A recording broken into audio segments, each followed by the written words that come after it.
Welcome to this edition of the People's Playbook podcast. I'm pretty pumped and excited today. I have Geoffrey Toffetti, CEO of Frontline Performance Group, joining us today. And Geoffrey runs a company that helps hotels and service businesses just unlock that revenue and get more money to their bottom line through Frontline Performance. He's led actually major businesses and transformations, including scaling from services in software as a service, while building high-performing teams along the way and across different industries. So, Geoffrey, welcome to the show today. Thank you so much, Jason, for having me. I've been looking forward to this one. It's an exciting one for us, too, because, based on your very impressive resume and what you've done, Geoffrey, you're about leadership and culture. And through our many discussions along the way, it's evident that you absolutely have a people playbook in your company. And what I mean by that is, when I look at companies and their mission statements and, what they do, and they have SOPs and kind of every little crook and cranny covered for everything in their business. But when I ask what their people playbook is, they really don't know what that culture initiative is other than a really cool statement on the wall. And through our conversations, what I've really enjoyed about them is just how you do a deep dive into people and you really kind of look at, hey, is that person liking what I'm doing in this organization, and are you liking what they're doing, and how can we make the team thrive? Yeah, absolutely. I mean, my personal ethos, and I think the ethos of our company, is people first, because ultimately, I mean, this might be changing in the next couple of decades, but ultimately everything you want to accomplish is done through people. And if those people aren't motivated and inspired, then you're going to get a lackluster result. So not only do we think it's ethically and morally the right thing, but it's also smart business to have a motivated workforce that are engaged in your mission. Then trying to whip people into shape, it doesn't work, and you're going to get a mediocre result. One of my favorite sayings is the yelling will stop once the morale in here improves. Yeah, that's it exactly. Yes, that's it exactly. So isn't it a crazy concept? If people like going to work and liking what they'll do, they'll be engaged and they'll actually, want to be there for more than, a year or a couple of years, and they'll want to actually help you grow that bottom line along the way. Yeah, no, I mean, I say this to young leaders all the time when we're trying to teach them about employee engagement and morale and the trust and things. They're always like, well, I don't have time to invest in those kinds of things. And I'm like, no, you're missing it. If you invest in those kind of things, you'll have more time because your employees will be more productive than less likely to try and hang it around your neck. They'll try and solve problems, because they're engaged. Yeah. Engagement is the key ingredient to actually companies making money. And when I talk to leaders around the world, the problem that they face with engagement, that leaders that don't understand how that equates to money is because it's not on their P&L. You don't see this line on your financials that says engagement, or you don't see productivity. You don't see retention. You don't see turnover, right? But all those lines actually filter into growing your bottom line. Because if we grow our retention and decrease our turnover and inspire our current team, all that together equals efficiency and productivity, which drives engagement and culture in your bottom line. That hidden line that nobody sees actually is the one that actually grows your bottom line substantially along the way. Yeah, I mean, we believe that there's probably, in the average company or average organization, there's probably 30% productivity loss that is invisible because it's not in the job description of the employee. It's not something you can make happen. We call it discretionary effort. It is the difference between an employee doing enough to keep their job or doing everything they can possibly do to help the company. And the difference between those is in the discretion of the individual. Well, how do you get them to give you that? How do you get them to gift that to the organization? It only comes from good leadership, an enthusiastic culture, a clearly defined mission, and what's in it for me? What is the long-term benefit to them? All those things have to come into play if you want to maximize or optimize your productivity. A lot of organizations are like chugging along, feeling like they're doing well. They don't know that 30-40% of their potential is being wasted out the back window because they're not engaging their staff in the appropriate way. They're treating them like a cog in a machine and not as a key driver of the mission. Yeah. And you speak to this all the time based on the line of work you're in. It is unbelievable when you have an engaged person working for you. And I'm not just talking money, how much added benefits you get from your company, just people hearing about that and whatnot. They don't realize that one person it can create an absolute, that little ripple can create an actual wave of events for you based on them doing things properly. There is no question. Culture is really the combination of how everyone does things, right? So if you have someone in your organization, I mean, it goes both ways. If you have someone in your team that's lighting the world on fire and is an inspiration to those around them, it's going to bring up the whole culture. Yep. And conversely, if you have someone who's a drain and they're always negative and they're always complaining, they're going to pull down the culture. Yep. And the key is, how do you get more of the inspiring behaviors and less of the detracting behaviors? And it all really, unfortunately for leaders, it comes down to the individual leadership. Is the leader embodying, are they living and demonstrating the behaviors they want from their team? Are they optimistic? Are they upbeat? Are they willing to throw themselves in front of danger, figurative and not figurative, for their teams? A classic example, because I worked in a hotel front desk and I had a questionable leader. And whenever an irate guest would come to the desk, they would disappear into the back office. Right. Didn't make eye contact. Yeah, Just no, they're gone and you're left standing there. And so when I first got promoted, I told myself I am going to run out there when there's an irate guest. yeah, And that's what I did. I would go out and into the lobby and I would take them away from the desk, not because it's fun, but because I knew what it felt like to be that front desk agent hung out to dry with someone yelling at you. yeah. And that's just an example that leaders have to step forward. They have to, go first. And if you don't, you can't expect to change the behaviors of your team. Yeah, absolutely. You talked about people that bring up the culture and people that take away the culture. I put those people in two categories. I call one the cultural champion, right? Those are the people that are highly engaged, and guess what? Their performance matches it. So I want to clone them. I love them. But then there's the contaminator, low engagement, low performance. And usually those two go hand in hand. And when I go around speaking to leaders and doing workshops, the main thing I talk about is if we have a contaminator, like, it can spoil the whole group, right? So we need to make quick decisions on that if we're going to be able to fix them or not. You're exactly right. And we actually, in our programs, when we're working with clients, we encourage the client to empower someone and we call them a champion. So we're on the same page. They're championing the mission, both the attitude and the performance. And those detractors, it's that, the one apple can spoil the bunch. And it's absolutely true. Probably the most common complaint from a morale standpoint is that management tolerates the negative behavior of one employee. Because if they can do it, why can't I? Why am I expected to work hard if they can be lazy? It's that, and that should be eliminated immediately. Like when we hire people internally, I tell them there's only one way you will be summarily released from work here, is if you violate our culture. Yeah. If your work product isn't great or you're struggling with a concept, we can do. If you make a mistake with a client, that can all be fixed. But if you don't honor the culture, you won't be here because it's too dangerous. Yeah. You know what you said there that I like too? You said the rest of the team sees what that leader's doing, right? As a leader, you're always on stage and people are looking at you to see, is he rolling his eyes? Does he actually believe what he says? Is he standing with confidence? Is she delivering the message the same way to me as they're delivered to somebody else? And it is evident that because you're a leader on stage all the time, they also see who you're spending your time coaching.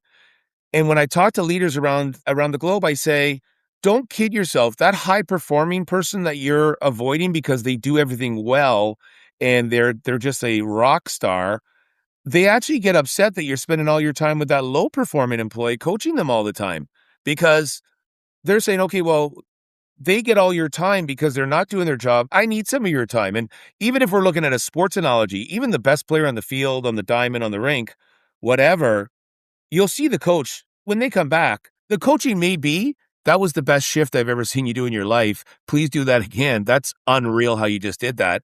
Or it may be something else, but at least there's some coaching happening. You could be playing from the FPG playbook right now because we say to when we teach coaches, because we actually certify people to be coaches in the front line, and we say you got to coach everybody. Yeah. You don't just coach either the people you like or the people that need help. You coach everybody because everyone needs a coach. I mean, the example we gave is at one time, Michael Jordan, when he was the top of his game, had 7 coaches, different coaches. He had nutrition coaches. He had lifestyle coaches. He had basketball coaches. He was constantly being coached. So you don't assume your top performers don't need coaching, because it might just be that they need motivational coaching. The other thing that you were saying that I think is really important is when leaders are on stage, the other thing is for a lot of employees, particularly at the front line, their manager might be the only positive force in their life. There are, particularly at the hourly employee level, there is often, we say it's somewhere between 20 and 25% of your team is going through something awful in their lives. It could be financial stress, could be marital stress, could be a sick parent, whatever it is. And as a leader, your job is to create the safe haven for them to come into and protect them as much as you can from all of that. And if you're not aware of that and you're doing what you're saying, you're only coaching certain people or you're only addressing certain behaviors, you're leaving people alone that need your help and are looking to you for support and leadership. And you could be the bright spot in their life. I mean, you could be the one thing in their life that's going right. And if you ignore that, you're missing a huge opportunity to not only fulfillment for yourself, but really to help people reach their own potential. Yeah, it goes down to the fact that we all remember the best leader we've ever had. We also remember the worst leader we've ever had. And isn't it funny, just a couple minutes ago when you were talking about that hotel person, we're not going to mention names, but you remember that person leaving leaving the area. Yes. There was some conflict. People remember that. And as leaders, we spend so much time with our people, sometimes more time with them than we do our families, because we're spending 40 plus hours a week minimum with them. Right. So I always think to myself, am I making a difference in this young person's life where I'm hopefully making impact, or they're going to remember me when they're a leader and they're going to say, you know what? I learned this from Jason or some of the principles he taught me along the way, as opposed to, you know what, Jason was a real jerk and I would never do it that way. Right. So it's just our memories are short, and the only time they're really long is when we're talking about a bad leader. And I often tell people in my classes, I say, listen, if you had a great leader, do yourself a favor and do that person a favor, text them, email them, phone them, and just say, hey, you know what? You made a difference in my life. And when I was out of university or college, you were my first impression, and it kind of steered me on the right path. And I want to thank you for that, because we always hear about the mistakes we made. We don't usually hear, hey, you know what? He was awesome in what he did for me, right? That's exactly right. The employees that are under a negative leader now, what they're learning is how not to treat people, hopefully, because that's what I took away from it. I've had a couple of really bad ones that were, borderline abusive. This was a different era where you could be like that. There was no social media, there were no cameras everywhere, and you could have leaders that were really atrocious. And what I took, I basically kept a running list of things not to do. And when I started being empowered as a leader, I just checked all of those boxes. That was how I started my leadership journey, was a list of things not to do. Yeah. The things that irritated me or the things that demoralized me. Micromanagement is a good example. I think it's the fastest way for a good person to ruin their relationship with an employee is to try and micromanage them, because it's not one of those overtly negative things. They might be a great person and they might truly care for their people, but you're in their business all day telling them what to do. You're going to demoralize them. So there's things like that you have to be, as a leader, you have to be constantly conscious of the type of leader you're trying to be, even if you're faking it to make it a little bit. Just don't do these blatantly obvious bad things that ruin a culture and ruin someone's motivation. Yeah. Geoffrey, you've worked in many sectors and in different divisions and whatnot. What's the one leadership lesson that has been true in every industry or sector that you've worked in?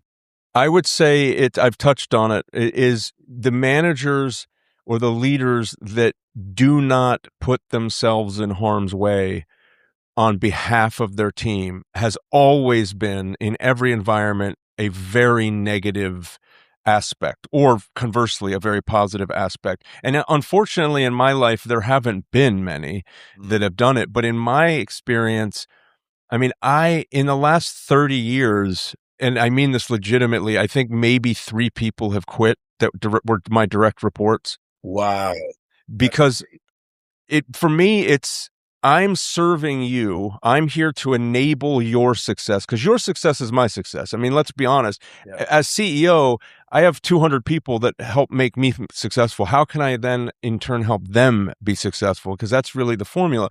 So if I'm spending my time trying to make sure that the people that work for me or with me are successful and safe and protected, and like another here's another truism.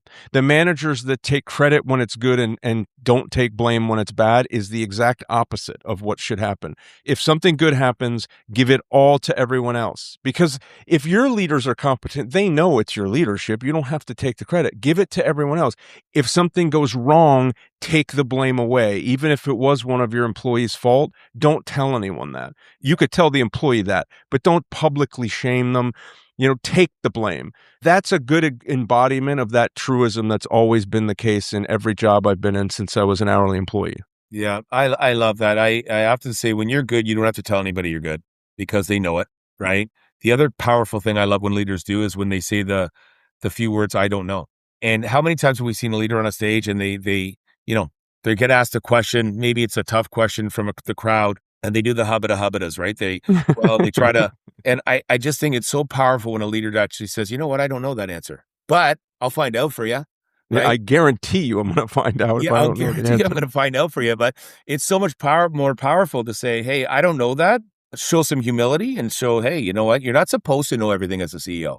You're not supposed to know everything. You're supposed to be able to find it, but you're not. Yeah, you gotta, but you can't absolutely know everything. There's too much out there to know, right? That's So exactly right. And that humility is another one. I mean, I think it goes hand in hand with everything I've been saying is the humble, competent leader is probably the most powerful leader because people will flock to you. They'll be drawn to you and they'll follow you. And when you're the one charging into the danger ahead of them, it inspires people. There's all these stories from, military encounters where the leader ran into the breach and gave everyone else courage to do so. But if you're standing behind them telling them, go, go, go, yeah, they're like, I'm not going first. But when the leader goes first, it inspires people. It gives people courage, whether it be in combat or just standing at the front line in a busy day and you're not going to have a break and it's going to be grueling. If the leader's standing there next to you and they've got a smile on their face, you're more likely to do the same thing. yeah, absolutely. Speaking about that, is that somewhat how Frontline got named based on the analogy you gave? How did you kind of come up with Frontline as a name? Yeah, so it was named for the founder. It was called Corey's Consulting. And when trying to get the business to be more than a niche kind of family consulting firm, we knew we needed a name, and we actually sought help. We brought in experts that helped figure out the right name for the company, and their advice was name the company for what you do. Don't try to come up with some fancy name. And Frontline Performance is what we did. So Frontline Performance Group just made perfect sense because we wanted it to be clear what we do and not be ambiguous. We weren't a tech company at the time, so we didn't want to come up with some name like Uber that no one knows what it means. Yeah, We wanted it to be clear so people would know what they were getting. absolutely, a phenomenal name. Your experience, it's vast, and you've managed companies through acquisitions and expansion and whatnot. How do you actually? Well, I'll put it to you this: how do strong leaders protect culture with rapid change? Because people are sometimes scared of change. Not everybody's change able. So, how do you protect those people and that culture when rapid change is happening? Yeah, so I would say going back to the beginning, you want to try to build a culture that responds well to change because things change a lot. But even in our case where we had to fundamentally redefine ourselves as a business, I think the key ingredient was keeping people in the know, keeping people understanding why decisions are being made and why moves are being made, because it allows them to invest in that decision. It's not something they're being told to do. So when we were in sort of crisis mode, we had a number of all hands calls. We did it as frequently as we could. And we just had the whole company on the phone telling them what's going on and what kind of decisions we're facing and what kind of hardships we're facing. So that as the move, and it was happening quickly. I mean, it was within a year, we completely redefined our entire business. Wow. And we went from services to technology in a year. It was an arduous process for sure. But Yeah. the best recipe is communication and transparency so that people have an opportunity to come along with you. Because what a lot of employees don't know is that when the leaders at the top of the organization it feels like they're mandating this change, it's usually because they have been faced with a crisis of some kind of existential threat to the business or some huge opportunity that they have to capitalize on. And they've had to shoulder that in order to make the decisions that will save jobs or allow the company to thrive. And if you bring the employees along with that, more often than not, you're going to get through the change more positively, because people are going to feel like you've trusted them, you've invested in them. I still tell leaders all the time, unless you are literally guarding the launch codes, there's nothing in your business that you really can't share with your employees. Maybe there's a few trade secrets here and there, or there's some treasury concerns, but the business direction, the more you can share it, I think the more likely you're going to have a positive outcome, because you'll get the whole momentum, the whole velocity of the company moving in the same direction. It's when you mandate change, it never works. Yeah. Trust and communication. Always comes down to those two things. It is. Like, if you communicate more, I trust you more. If you don't trust me, you probably won't communicate with me. And I often speak about trust deposits and withdrawals. Every relationship you have a trust bank account. And that person's either added to your trust bank account or they've taken away. And I just hope that with the majority of my relationships, that there's a balance of trust in there. And am I going to screw up sometimes? Sure, everybody does, right? But I hope that there's enough balance in there that they think, okay, Jay, he messed up this time, but at the same time, there's still a balance in my trust bank account for him, right? Yeah, you're hitting on probably the most important thing to me personally is trust, and the belief that leaders, in order to be an effective leader, you have to give trust. So to use your analogy, you have to fill up the employee's trust bank right out of the gate, like you're priming the bank. Yes. Because if you don't, if you say to someone or you act in a way that makes them feel like they have to earn your trust, then they know you don't trust them. Yeah. And if you're not trusted, you're going to be defensive. And that's a horrible way to start a relationship. And often it becomes a self-fulfilling prophecy that trust is broken because it never existed. So in our company, we interview hard. It takes, sometimes 6 interviews to get into the company. But once we make you the offer, you're part of the tribe.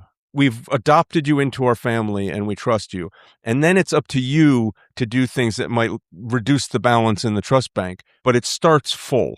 And it's the only way to get people to be comfortable, to buy in, to put their defenses down, and really be open to learn, and all of those things that the companies want. It has to start with trust first. It can't be earned. Yeah, I love that. Your team and you yourself go into companies and do a really good job at getting them to improve team performance, right? When you're working with your clients, what's one of the most common mistakes that you see executives you're working with make when they're trying to improve that team performance? This is one that actually got me in a little trouble when I first said it. Now it's pretty common for me to say it, but is the biggest mistake is the good for thee, not for me. It's I expect a culture that's very positive at the front desk, but I'm going to treat people like crap. So the way that I explain that to leaders is, whatever industry you're in, you can expect your customers to be treated exactly the way you treat the people you lead. So embody the culture from the top. That's the biggest mistake that we see, is this mental disconnect between what's happening that's facing the customer and what's happening in the boardroom. Those two things are the same, because the people in the boardroom will leave and take a dump on the people they lead, and they'll take a dump, and the dump will carry all the way to the guest. Yes. And vice versa. If they leave feeling safe and empowered and believed in, then that is how they're going to treat people. And when you do that, if you see in your culture a break point where one of your departments is not functioning like that, you could probably go and put your finger right on the leader who's causing the problem. And then you can either train them up or train them out, because they're the bad apple in the barrel that could taint your entire culture. But the biggest mistake we see is that I can be a bully and I can still expect people to treat my guests properly. And that's just never true. Yeah, the speed of the leader determines the speed of the pack, right? Exactly. That's exactly right. Absolutely. So, Geoffrey, now we're in this age of AI. I don't know if you heard about that, but AI. Yeah, I've heard a few things. Yeah, daily on the hour you hear this, right? So as AI and automation actually grow along the way, what's one human leadership trait that becomes even more valuable based on all this automation and AI happening around us? Yeah, I think it's going to be, understanding the mindset of the customer, because it's really enticing to think about automating everything. And I know it is enticing, but that doesn't necessarily mean that's a better experience for your customer. And I think, leaders tend to particularly middle leaders or frontline leaders, they're stuck in the trenches. A lot of time it's hard to keep sight of that. But I think a manager being able to empathize with the customer is going to become a critically important thing, to know when to automate and when not to automate. When does a human need to stay in the loop? When does it not? And I think that's the biggest thing we're going through as a company too, is what can we automate to enable our employees to have more time to interact with customers, and start there. We want to empower more interaction, not less, because people don't want a robot to solve all their problems. They want to talk to humans a lot of the time. But if you're like in a manufacturing company or something, there's probably a ton of automation that you could gain, but you don't want to automate your sales team. Yeah. You want to keep that, and being able to discern that, I think, is going to be a critical skill going forward. I think you just nailed it right on the head when you said that. When you said, I want to automate in ways that gives my team more time to be with people. That is so powerful what you just said there, Geoffrey, because that's, in my opinion, truly what automation in your sector actually means, right? You're right. Factories and plants and whatnot, when there's no human interaction needed, sure, let's automate and get efficient. But the human being still wants human connection. Correct. It's the best way to get things done. I mean, we all know you get into a call tree in a customer service phone number, and it'll drive you insane when you can't get to a person. So that discernment, I think, is going to be critical. And from our perspective, we're not interested in downsizing our team through automation. What we're interested in is improving the customer relationships through automation by empowering them to spend more time, to be more influential, which is more interesting work anyway. The minutia, the administrivia is not interesting. What's interesting is interacting with people, solving problems, adding value. That's the stuff that's fulfilling. When you first started your career to where you are now, and we've all kind of looked back at, I can't believe I did that, or I can't believe I acted that way, or I can't believe I thought that. If you could look back and think about, hey, what was one of the management beliefs or leadership beliefs that you held early on in your career that you no longer believe in today based on the experience now? Yeah, there's a very clear version of this that I can share with you. When I first got promoted to a management job, I was under the impression that managers gave instructions and people followed them. Yeah. And that is not true, by the way. Anyone listening, you make a request, because you could fire them if they don't, but either way, they still didn't do it, right? So if you want to get something done, you can't just tell people to do it. You have to give them a reason to do it. It's everything we've been talking about, is how do you motivate? And when I first got hired, I had a rebellion. I had my department rebelled against me. There were only 4 people, but they basically got together and went over my head and complained because I was just moving fast. I was like, we got to do this. We got to do this. We got to fix this, do this. But I was asking them to change their behaviors without giving them any, time to adjust or reason to believe, the communication thing. And I realized really quickly that it's a partnership. It is not one person telling other people what to do. It's one person leading them into a new reality. That was only a few months, but it was a very painful lesson to learn that people will mutiny on you if you're pushing them too hard and you don't understand how to get them to buy in. And I had a mutiny, and it's the only one I've ever had, and it was a huge life lesson for me, my journey for employee engagement probably started right there. There was this young lady named Pia. She was Turkish, and she was like, I remember one time saying, I need you to do this. And she said, I will not do that. And I was like, what do you mean you will not do that? And she's like, I will not. And I'll never forget her. And she changed my whole outlook on leadership, because as much as you think you're empowered, it's at their discretion. They could quit their job. You could fire them. It doesn't matter. They're still not getting the work done. And that's ultimately what you want them to do. Geoffrey, I have, you've been so generous with your time. I have one last question for you, because in my opinion, through our conversations, you've been outstanding in just kind of your principles and how you like to lead organizations, people, and culture. If you were looking at a young person today that's just getting out of college and university, and they said, hey, I need some advice. I want to have a great career. I want to lead. I want to have my own team or my own company. What's the one piece of advice that you give to the younger generation today just to say, hey, I think this will help you? I actually give this advice because I have two sons that are coming into that reality right now. Uh, And this is what I tell them: find something you're passionate about, master it, and spend 10 years grinding. If you yes. can grind from 20 to 30, you will be positioned to run a company and be wildly successful. But while your body is capable, you got to do the work. You got to be out and you got to grind it out 60 hours a week, 70 hours a week.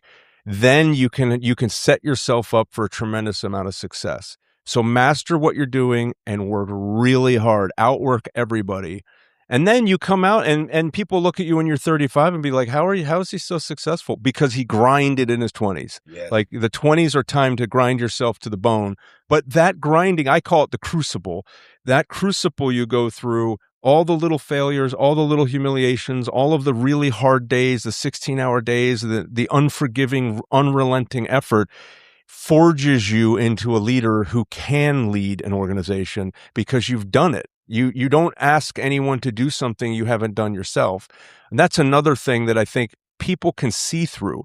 Mm. If your leader hasn't been in the trenches, hasn't done the hard work, you kind of know it in your soul. You know that they're an empty suit. That used to be what we called people Yeah. like that. Yeah. I remember that. Yeah. Yeah. So don't be an empty suit. Grind it out, master it. Don't fear the hard work. Embrace it because that will pass, and then you'll be into the promised land of sitting on top of an organization and building wealth. It's funny you say that because every leader I ask, they say some sort of hustle, grind, and then the third one that comes up as a regular trait is say yes.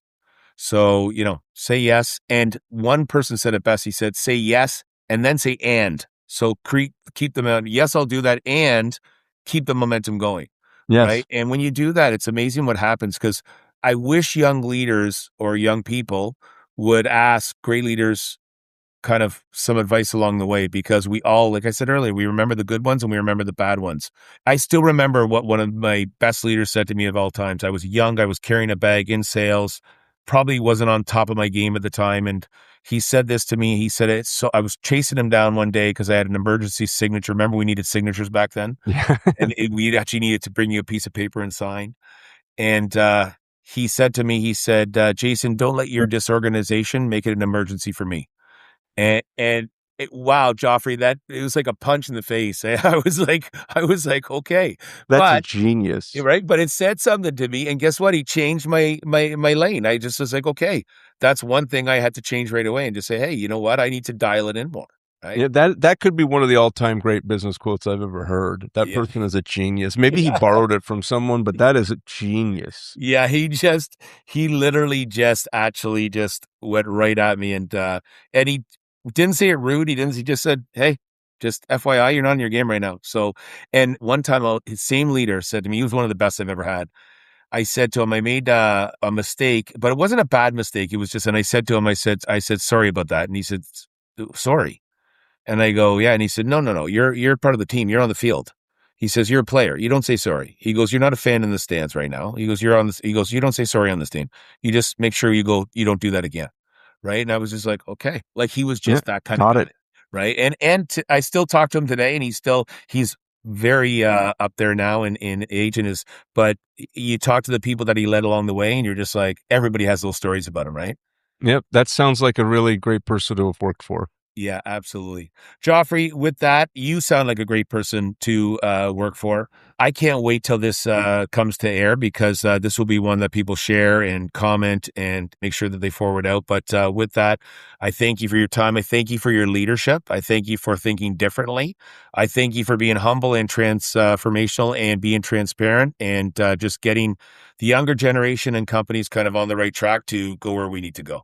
Well, I thank you for all those kind words and for having me on your show. I really appreciate it. This was a very stimulating conversation, and I appreciate it very much. Awesome. Thanks, Joffrey.